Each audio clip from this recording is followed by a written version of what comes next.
हम बिल्कुल नहीं सोचे थे कि एलन मस्क और ट्विटर पर कोई खबर करेंगे। हम सोचे थे कि इसको अपनी खबर में शामिल ही नहीं करेंगे। लेकिन अभी जब थोड़ी देर पहले फेसबुक पर एक चाचा को ये लिखे हुए देखे कि प्रफुल्ल बिलोरी चाय बेचकर क्या उखाड़ लेगा और वो तो सिर्फ एक सोशल मीडिया हाइप है, तो हमको लगा कि आज बोलना जरूरी है। ये बताना जरूरी है कि एलन मस्क ही ट्विटर को क्यों खरीदा, क्यों किसी भारतीय ने नहीं। और उसके बाद जब हम भी सर्च करने लगे तो इतना कुछ सामने आ गया कि पूछिए मत। पता चला कि विदेश की सबसे बड़ी कंपनियों में काम कर रहे 30% लोग भारतीय हैं। पता चला कि दुनिया भर के बड़े बड़े कंपनी को सीईओ भारतीय हैं। और जिस अमेरिका ने एलन मस्क को खुली बाहों से अपनाया है वो अमेरिका से नहीं है, लेकिन अमेरिका ने खुली बाहों से उनको अपनाया। फिर हम सोचे भारत के किसी चाचा के बारे में। मान लीजिए कि कोई लड़का जाकर अपने चाचा से या पड़ोसी से कहता है कि हम चाहते हैं कि कोई ऐसा विमान बना दें जो मंगल ग्रह पर चला जाए, तो आपको पता है चाचा क्या कहेंगे? हंसकर कहेंगे कि सरकारी नौकरी कर लो वरना जिंदगी नहीं बीत पाएगा। हम सोचे उन लोगों के बारे में जो लोग स्टार्टअप और टेक्नोलॉजी को मानते ही नहीं, और तब हमको लगा कि इसीलिए तो हमारा भारत आगे नहीं बढ़ पा रहा है। अब नमस्कार, मेरा नाम प्रशांत राय है। एकदम ध्यान से सुनिएगा जो बोलने जा रहे हैं, और जो बोलने जा रहे हैं वो लिखा अनुराग ने है। सबसे पहली वजह के तौर पर मुझे समझ में आता है कि यहां नए आइडिया को सम्मान इसलिए नहीं किया जाता क्योंकि वेस्ट में ऐसा पहले हो चुका है, या वेस्ट हमसे कहीं आगे है।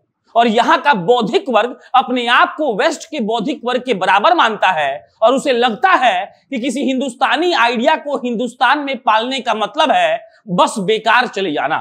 अब हम पूरी तरह से इसको नकार भी नहीं रहे हैं, लेकिन फिलहाल का सोशल मीडिया देखकर मुझे ऐसा ही लगता है। मसलन क्रिप्टो करेंसी को ले लीजिए, पूरी दुनिया तेजी के साथ उसकी तरफ बढ़ रही है और गंभीरता के साथ उस पर विचार विमर्श कर रही है। लेकिन फिर भी आप पाएंगे कि फेसबुकिया मठाधीश इस तरीके से क्रिप्टो करेंसी का मजाक उड़ाते हैं जैसे वो इस दुनिया में एग्जिस्ट ही ना करता हो, या फिर वो काम की चीज ही ना हो। और इसकी वजह से जो नई उम्र के लोग हैं, खास करके जो सोशल मीडिया से सीख करके नई चीजों को जान पाते हैं, उनके दिमाग में इसके लिए बहुत अजीब हल्कापन आ जाता है। और ये एक तरीके से इनडायरेक्ट डिक्टेटरशिप है। सोशल मीडिया पर जो अलग अलग ढंग से मठाधीश टाइप के लोग चल आते हैं और अपने भद्दे मजाकों के जरिए किसी को भी असमंजस में डाल देते हैं, और नतीजा वही होता है कि वो लड़का या लड़की जिसने सोशल मीडिया अपने मन का काम करने के लिए इंस्टॉल किया था, वो अब सोचने लगेगा कि फलाना मठाधीश क्या कहते हैं, क्या मुझ पर भी मीम बन जाएगा। एक उदाहरण के जरिए आप लोगों को समझाते हैं। प्रफुल्ल बिलोर MBA चाय वाला नाम से उनकी एक कंपनी है। कम उम्र के हैं लेकिन एक सफल नवयुवक है। उनकी भाषा, उनके बात करने का तरीका आम हिंदुस्तानी जैसा नहीं है। वो नए आइडिया पर बात करना चाहते हैं जिसकी जड़ में बात इतनी सी होती है कि एक बार खुद को मौका देकर देखो। लेकिन मैं सोशल मीडिया पर उनके बारे में अगर सरकारी नौकरी करने वाले टीचर टाइप के फेसबुकिया मठाधीश को देखता हूं तो उनके हिसाब से वो आदमी कुछ नहीं करता है, किसी काम का नहीं है। उस व्यक्ति के पास कोई सफलता नहीं है, उसने कुछ भी अर्जित नहीं किया है। वो बस सोशल मीडिया पर हाइप बनाकर रखे हुए है। और जो लड़का प्रफुल्ल की कहानी जानने के बाद खुद को दम देता है कि चलो कर लेंगे, वो इधर आकर मठाधीश को पढ़ता है और फुस हो जाता है।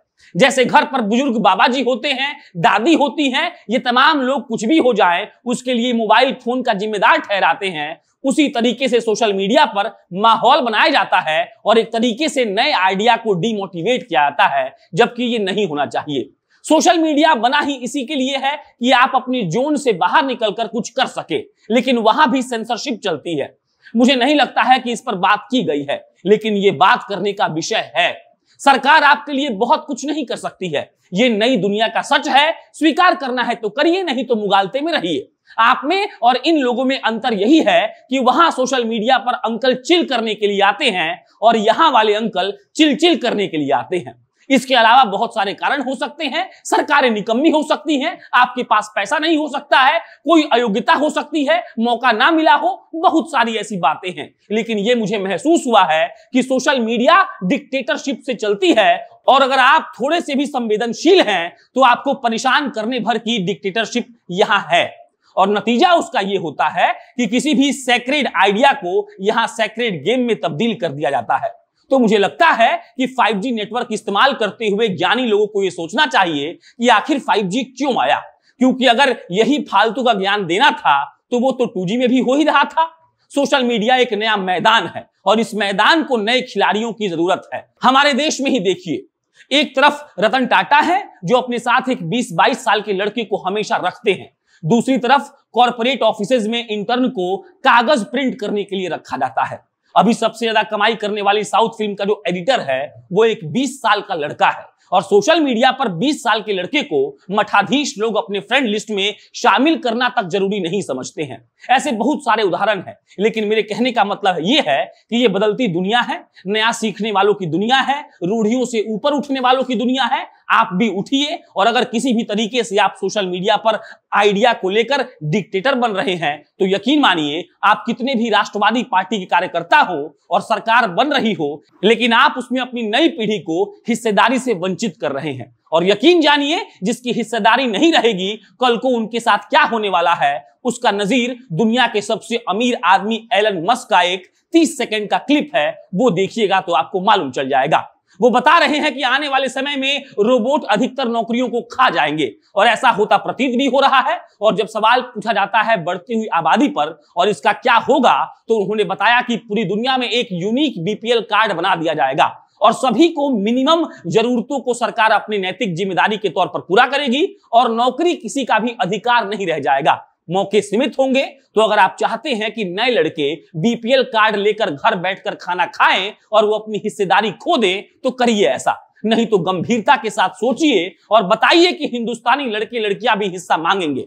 एक नहीं, 1 करोड़ पराग अग्रवाल निकलेंगे। किसी प्रफुल्ल बिलोरो का मजाक नहीं बनेगा और आप और हम सोशल मीडिया पर किसी नए लड़के को स्पेस देंगे उसके आइडिया के लिए, और ऐसा कोई भी रूढ़िवादी कदम नहीं उठाएंगे जिससे किसी का आइडिया मर जाए।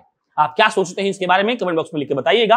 मेरा नाम प्रशांत राय है। ये स्टोरी हमारे लिए अनुराग ने लिखी थी। आप जनता न्यूज़ देख रहे थे। बहुत बहुत धन्यवाद।